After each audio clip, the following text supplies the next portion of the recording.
राहुल गांधी सदन में जाते हैं और तमाम राजनीतिक चर्चाओं पर उसे आधार बना करके वो बातचीत आरंभ करते हैं, जिस पर सत्ता पक्ष अपना विरोध दर्ज कराता है।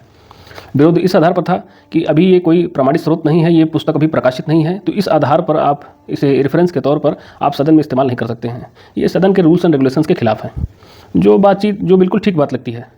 अब सवाल ये है कि जो पुस्तक वही प्रकाशित ही नहीं हुई है, वो उसकी एक प्रति राहुल गांधी के पास कैसे पहुंची?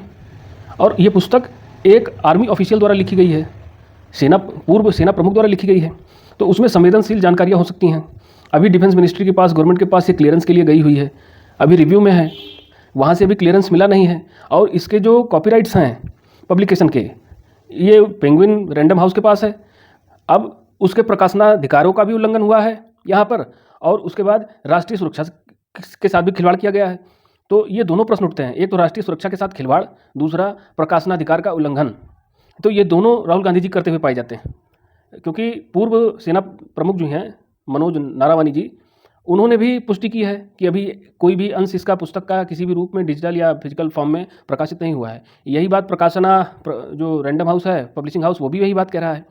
तो ऐसी स्थिति में राहुल गांधी जी ने बहुत ही गैर जिम्मेदाराना हरकत की है, राष्ट्रीय सुरक्षा के साथ खिलवाड़ किया है, क्योंकि एक टॉप आर्मी ऑफिसर द्वारा लिखी ये पुस्तक है और इस पुस्तक में एक्सीडेंटली तमाम चीज़ें लिखी जा सकती हैं। उन्होंने मेमोर के तौर पे इसको लिखा है और जूनियर लेफ्टिनेंट से लेकर के आर्मी चीफ बनने तक तमाम उनके जो लाइफ एक्सपीरियंसेस हैं वो उस पुस्तक में बताए जा रहे हैं, हो सकते हैं।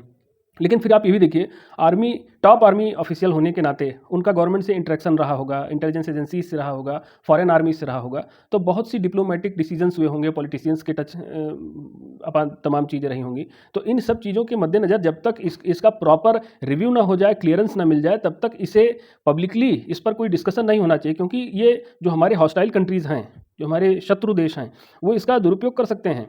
ये पूरी तौर पर आप देखिए तो राष्ट्रीय सुरक्षा पर बहुत बड़ा आघात हो सकता है। फिर इसकी एक प्रति लेकर के सदन में वो कैसे पहुँचे, कैसे उस पर विमर्श शुरू कर दिए, ये अपने आप में एक प्रश्न है। जहाँ तक जो मेरा अपडेट है वो ये है कि दिल्ली पुलिस ने एक फॉर्मल एफआईआर दर्ज करके इस पर जांच भी की है। जांच में ये पाया है कि पब्लिशिंग हाउस ने अभी तक इसको पब्लिश नहीं किया है, और आर्मी चीफ ने भी अपने कोई उनका ट्वीट नहीं है जिस पर उन्होंने कहा हो कि इस तरीके से हमारी बुक अवेलेबल है। बुक पब्लिश नहीं हुई है, जबकि राहुल गांधी मीडिया से बातचीत करने के दौरान ये बताते हैं कि नारावनी जी कह रहे हैं कि बुक पब्लिश हो चुकी है। उनका एक पोस्ट है, मतलब ट्विटर पर, मेटा एक्स पर उनका एक पोस्ट है। तो ये सब चीज़ें तो बिल्कुल तथ्यहीन है, निराधार है, क्योंकि वो स्वयं, आप जाइए नारावनी जी की पोस्ट पर जाइए तो साफ साफ पेंगुइन पब्लिशिंग हाउस जो है उसका सपोर्ट करते दिख रहे हैं, जो सीधे तौर पर कर रहा है। अभी मामला रिव्यू में है, प्रकाशित हुआ नहीं है।